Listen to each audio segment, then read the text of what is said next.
ಕರ್ನಾಟಕ ಸರ್ಕಾರದ ಪಂಚ ಗ್ಯಾರಂಟಿ ಯೋಜನೆಗಳಲ್ಲಿ ಒಂದಾಗಿರುವ ಗೃಹಲಕ್ಷ್ಮಿ ಯೋಜನೆಯ ಫಲಾನುಭವಿಗಳಿಗೆ ಗುಡ್ ನ್ಯೂಸ್ ಸಿಕ್ಕಿದೆ. ಮಹಿಳಾ ಮತ್ತು ಮಕ್ಕಳ ಅಭಿವೃದ್ಧಿ ಇಲಾಖೆಯ ಸಚಿವರಾದ ಲಕ್ಷ್ಮಿ ಹೆಬ್ಬಾಳ್ಕರ್ ಗೃಹಲಕ್ಷ್ಮಿ ಬ್ಯಾಂಕ್ ತೆರೆಯುವುದಾಗಿ ಘೋಷಿಸಿದ್ದಾರೆ. ಗೃಹಲಕ್ಷ್ಮಿ ಯೋಜನೆಯ ಫಲಾನುಭವಿ ಮಹಿಳೆಯರನ್ನು ಸ್ವಾವಲಂಬಿ ಮತ್ತು ಆರ್ಥಿಕ ಸಬಲರನ್ನಾಗಿ ಮಾಡುವುದು ಈ ಯೋಜನೆಯ ಮುಖ್ಯ ಉದ್ದೇಶ. ಸಾಕಷ್ಟು ಮಹಿಳೆಯರಿಗೆ ಬ್ಯಾಂಕುಗಳಿಂದ ಸಾಲ ಸೌಲಭ್ಯ ಸಿಗುತ್ತಿಲ್ಲ.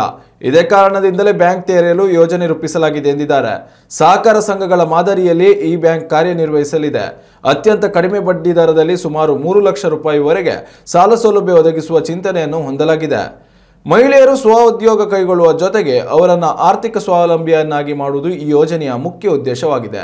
ಆರಂಭಿಕವಾಗಿ 4-5 ಜಿಲ್ಲೆಗಳಲ್ಲಿ ಪ್ರಾಯೋಗಿಕವಾಗಿ ಈ ಗೃಹಲಕ್ಷ್ಮಿ ಬ್ಯಾಂಕ್ ಕಾರ್ಯನಿರ್ವಹಿಸಲಿದೆ. ಮುಂದಿನ 3 ತಿಂಗಳುಗಳಲ್ಲಿ ಹಂತವಾಗಿ ಎಲ್ಲ ಜಿಲ್ಲಾ ಮಟ್ಟಕ್ಕೂ ವಿಸ್ತಾರ ಮಾಡಲಾಗುತ್ತದೆ ಎಂದು ಲಕ್ಷ್ಮಿ ಹೆಬ್ಬಾಳ್ಕರ್ ಮಾಹಿತಿ ನೀಡಿದ್ದಾರೆ.